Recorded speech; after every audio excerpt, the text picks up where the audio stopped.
Bonsoir, je m'appelle Brigitte. Je suis togolaise. J'ai quitté, c'est une famille qui m'a invité ici. Le monsieur s'appelle Redira Jafar, Redira Jafar.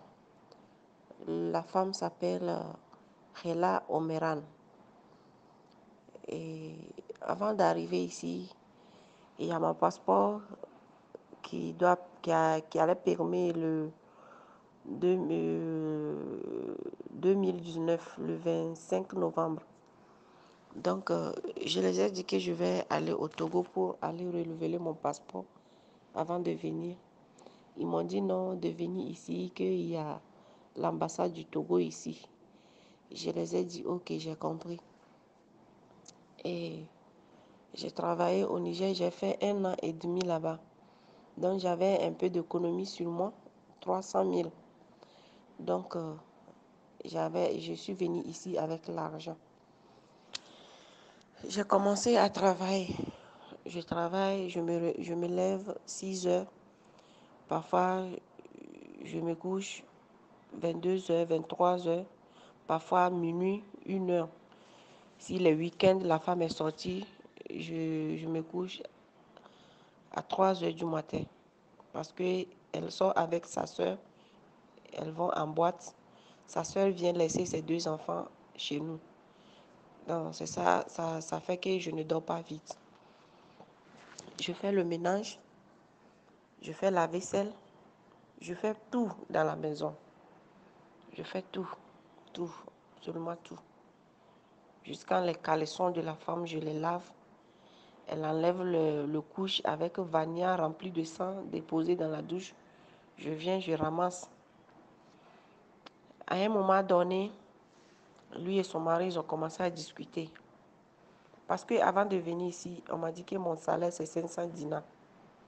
Mais quand je suis arrivée ici, premier mois, le monsieur m'a payé 450. J'ai fait calcul, ça n'atteint pas 100 000. Je lui ai dit que normalement, c'est 500 dinars. Il me dit non, que c'est 400 dinars. C'est quelque chose, on voulait se discuter dans ça. Donc, je me suis dit, je me suis calmée. Et c'est comme ça. À un moment donné, la femme et le monsieur, ils ont commencé à discuter. Chaque jour, ils se discutaient jusqu'à ils se sont séparés. J'ai resté avec la femme. Les 300 000 que j'ai amenés, j'ai fait le renseignement, on m'a dit qu'il y a un marché noir. Ici, on change l'argent. Donc, si la femme n'est pas là, je sors, je fais vite, je cours, je sors pour aller faire ce que je vais faire et je reviens avant elle à la maison. Je ne sors pas de la maison. C'est quand j'ai commencé à aller à l'église que parfois dimanche, je vais à l'église. Parfois, on voyage, on va chez sa famille. Donc, quand elle me donne, elle me paye mon salaire, je change ça en euros. Quand elle me paye, je change ça en euros. C'est comme ça que je fais. Et les 300 000 que j'ai amenés ici, c'est ça que je changeais. Parfois, je causais avec les frères qui sont ici. Donc, si il y a parmi eux qui ont besoin de CFA, je cause avec eux et puis je prends le CFA, eux ils prennent le dinar. Ils prennent le CFA, je prends le dinar. C'est comme ça que je faisais. Donc, à un moment donné, je ne me sentais plus à l'aise avec la femme. Elle peut faire 1 semaine sans préparer. Parfois, elle prépare macaroni pour mettre dans le frigo. Moi seule, je mange jusqu'à 4 jours. Parfois, elle met le pizza dans le frigo. Je mange ça jusqu'à 3 jours. Elle ne prépare même pas parfois. Elle sort, elle va, elle mange dehors, elle rentre. Quand elle rentre, elle ne me demande même pas qu'est-ce que moi j'ai mangé. Elle me demande seulement si j'ai donné à manger à le chat. Franchement, la femme m'a fait subir beaucoup de choses. Parfois, elle me crie dessus. Parfois, elle me parle violemment comme si quelqu'un qui veut me frapper. Donc, entre-temps, je lui avais dit que je vais partir. Je lui ai dit que je ne me sentais plus à l'aise avec elle. que je vais partir. Et elle m'a menacée. Elle m'a dit que si moi je suis partie de chez elle pour aller travailler quelque part, elle va aller à la police pour lui dire que je n'ai pas de papier. Elle va inventer les choses pour m'accuser. J'ai dit, ah, c'est quelle histoire? Elle me dit non, qu'elle connaît beaucoup de filles ici qui travaillent chez leur patron. Après, ils s'enfuient pour aller faire les interviews sur leur patron. Et elle connaît ça. J'ai dit non, moi, ça ne m'intéresse pas. Je ne veux pas faire. Je veux juste partir tranquillement et aller travailler ailleurs parce que je me sens enfermée. Je ne peux plus. Et elle a changé. Il y avait une femme qui venait. Parfois, la femme venait. Elle vient, elle dort. Elle repart.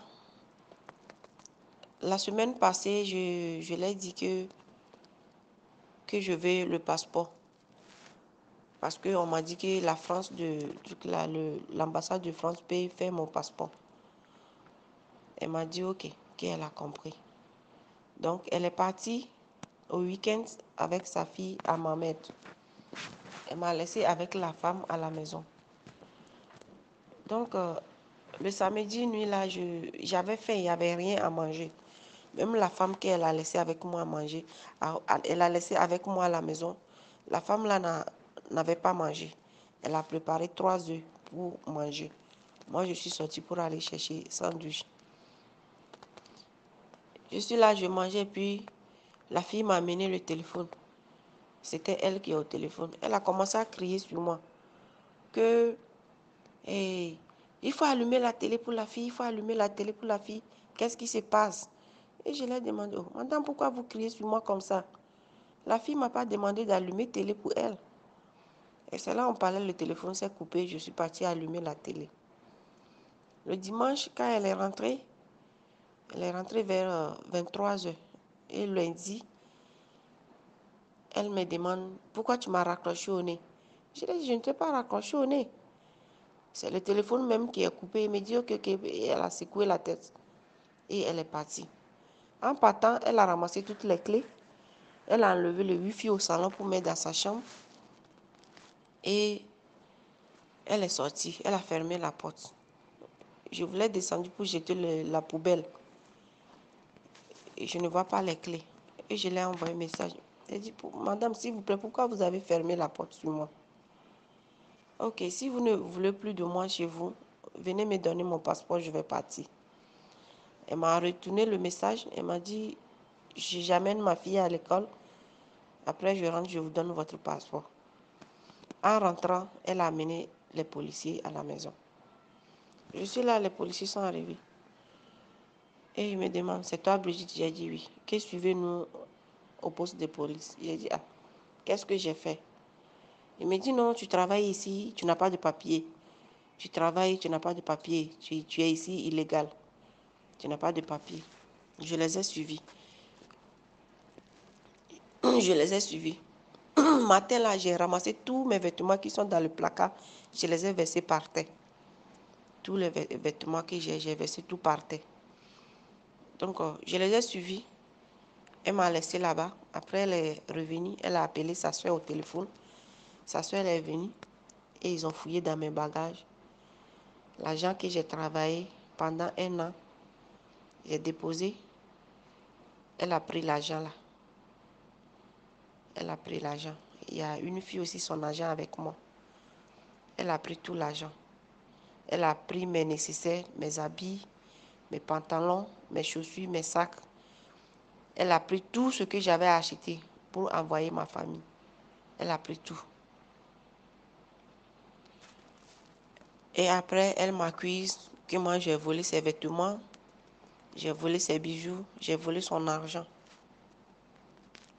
Donc, c'est ça l'histoire.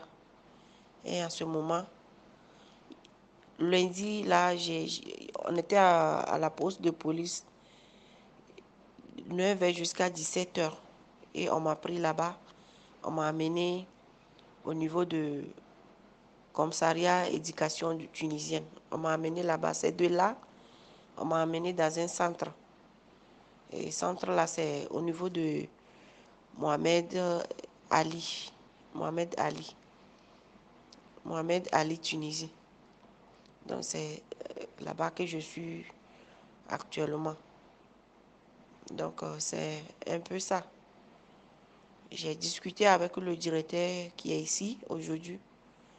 Quand je l'ai dit tout ce qui s'est passé, lui aussi il a secoué la tête.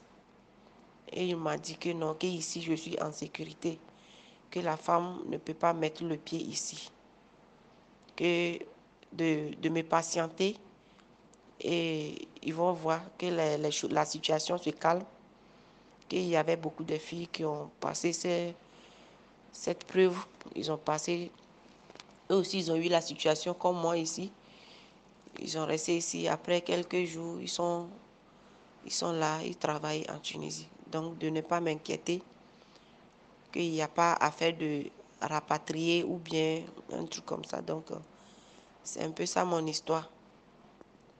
C'est mon histoire là qui est là. Franchement, c'est douloureux. Et je ne sais même pas quoi dire.